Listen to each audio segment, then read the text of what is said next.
ఈరోజు ఏదైతే గత 20 రోజుల నుండి మేము ఏదైతే బాధితుల తరపున ఉండి వారి తరపున కొట్లాడుతున్నందుకు మాపై ఎన్నో ఒత్తిళ్లు ఎంతో మందితో మాకు ఫోన్లు చేసి బెదిరించి మాకు మీరు సైలెంట్ అవ్వాలి, దీంట్లో మీరు మాట్లాడొద్దని మేము చాలా పెద్దలతో మాతో మాట్లాడిస్తూ ఉన్నారు. అయితే మేము బాధితుల తరపున గత 20 రోజుల నుంచి ఎప్పుడైతే ప్రొడ్యూసర్ కౌన్సిల్ నుంచి మేము కంప్లైంట్ చేసి ఆ రోజు చెప్పాము, 2 రోజుల తర్వాత పూర్తి ఆధారాలతోని ప్రతిరోజు మీడియా ముందు మాకు వచ్చినటువంటి ఆధారాలను పూర్తిగా బయటపెట్టాం. ఈరోజు ఏదైతే మంగ్లీ గారి సోదరుడు శివ చౌహాన్ ప్రెస్ మీట్ పెట్టారు. గత 20 రోజుల నుంచి ఈ శివ చౌహాన్ ఎక్కడ దాచుకున్నాడు? ఈరోజు పాల్తీ రమేష్ చనిపోయిండు. ఆ చనిపోయినటువంటి వ్యక్తికి పూర్తి బాధ్యత మీరు వహిస్తారా? ఈ గత 20 రోజుల నుంచి మీరు ఎక్కడికి వెళ్ళారు?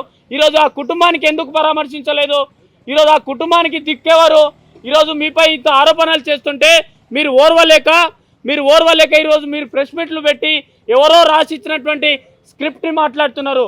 మరి ఇదే అసిస్టెంట్ రమావత్ రమేష్ చెప్తున్న దాంట్లో క్లారిటీ ఉంది కదా. నువ్వు చెప్పే దాంట్లో రమావత్ రమేష్ చెప్పే దాంట్లో మరి కోకాపేట్ సర్వీస్ సెంటర్లో నువ్వు బండి 10 నిమిషాల పాటు ఎందుకు ఆపినావు? అక్కడికి వెళ్ళి 30 లక్షల రూపాయల బ్యాగు ఏ కార్లో పంపించినావు? ఈ క్లారిటీ చెప్పకుండా ఎందుకు నువ్వు జంప్ అవుతున్నావు? శివ చౌహాన్ దీనికి పూర్తి ఆధారాలు. నీకెవరో తెలియని వ్యక్తులతోని కర్నూలులో నువ్వు హోటల్లో భోజనానికి ఎందుకు వెళ్తున్నావు? వాళ్ళతో గుడ్లకు ఎందుకు వెళ్తున్నావు? వాళ్ళతో సిమెంట్ ఫ్యాక్టరీకి ఎందుకు వెళ్తున్నావు? మరి కర్ణాటక మాజీ మంత్రి తన మనవడి దగ్గర నువ్వు డబ్బులు ఎందుకు తీసుకున్నావు? మరి మీ అక్క మిర్యాలగూడ నుంచి ఒక్కసారి నేను భోజనం చేసిన పాపానికి నన్ను ఈరోజు ఈ విధంగా నన్ను కుట్రపన్నుతున్నారన్నారు. మరి ఈ ఫోటో ఎక్కడిది? మీ అక్క ఒక్కసారి కలిసిందన్నది కదా, మరి ఈ ఫోటో ఎక్కడిది? ఈరోజు మధు మీ ఇంట్లో కూర్చొని భోజనం చేస్తున్నటువంటి వీడియోని మేమంతా మీడియా ముందుకు పెట్టాము. ఎస్, ఈరోజు బాధితులు మా తరపున ఉన్నారు. బాధితులకు అన్యాయం జరిగిపోతుంది. ఇకపై మేము తొందరలోనే రాష్ట్ర గవర్నర్ గారిని కూడా కలిసి వినతి పత్రం ఇది ఇవ్వబోతున్నాం. అలాగే ఇకపై ఈ ప్రెస్ మీట్లు ఉండవు. ప్రజా పోరాటాలు బాధితులతోనే ప్రజా పోరాటంలో దిగుతాం. కాబట్టి మీ అందరూ సపోర్ట్ చేసినందుకు ధన్యవాదాలు. ఉన్నాం. ఈరోజు వేలాది మంది బంజారా బాధితులు ప్రాణాలు తీసుకోవడానికి మరి ఆత్మహత్య చేసుకుంటా ఉన్నారు. మరి దయచేసి నేను ఒకటే కోరుతా ఉన్నాను, ఆత్మహత్యలు మానండి. మీకు అన్ని రకాల మీతో ఉండి మీకు రికవరీ జరిగే విధంగా మేము పోరాటం చేస్తాం. మరి ఈరోజు జరిగింది ఎవరికో కాదు, బంజారా బిడ్డలకు, గిరిజన బిడ్డలంతా కూడా ఈరోజు 4-5 జిల్లాల నుండి తెలంగాణ రాష్ట్రంలో చేసినటువంటి అఘాత్యం, ఈ మహమ్మారి మంగ్లీ కావచ్చు, వారి సోదరుడు కావచ్చు, ఈరోజు వందలాది కోట్ల రూపాయల డబ్బును మరి గిరిజనుల దగ్గర వెచ్చించి వాళ్ళ ప్రాణాలు తీసే విధంగా ఇలాంటి పని చేశారు. కాబట్టి మేము గిరిజన సంఘాలు ఏవైతే రాష్ట్రాలలో ఉన్నాయో ఈ సంఘాలన్నీ కూడా మీ బాధ్యతల తరపున నిలబడతాం.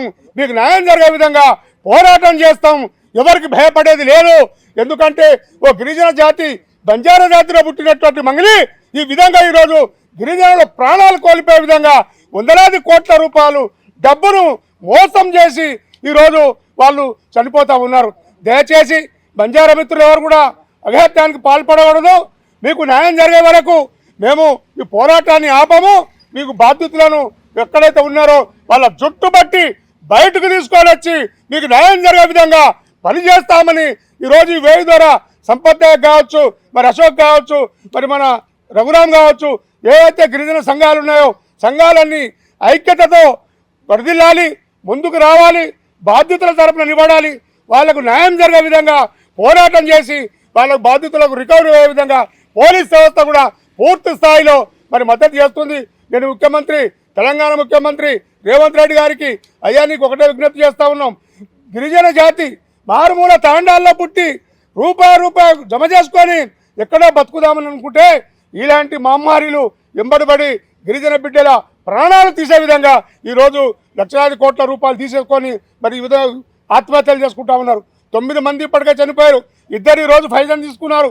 మీరు ఏదన్నా కనివిపోయి ముఖ్యమంత్రి గారికి నేను విజ్ఞప్తి తెలియజేస్తా ఉన్నాను. ఎందుకంటే వీళ్ళని బయటకు తీసుకొని వచ్చి బాధితులను ఆదుకోవాలి, వాళ్ళ ప్రాణ నష్టం జరగకుండా ముందుకు ఆలోచన చేయాలని నేను ముఖ్యమంత్రి గారికి కోరుతా ఉన్నాను. మరి ఒకటే, బాధితులందరూ ఎవరున్నా ఎక్కడ కూడా మీరు రాష్ట్రంగా ఉండకండి, మీరు ముందుకు రండి, ప్రాణాలు తీసుకోకండి, అఘాత్యాలు చేసుకోకండి, పూర్తిగా మీకు అండగా నిలబడి మీ కొరకు పోరాటం చేస్తామని నేను ఈ సమాజ మీడియా మిత్రులకు తెలియజేసుకుంటాను.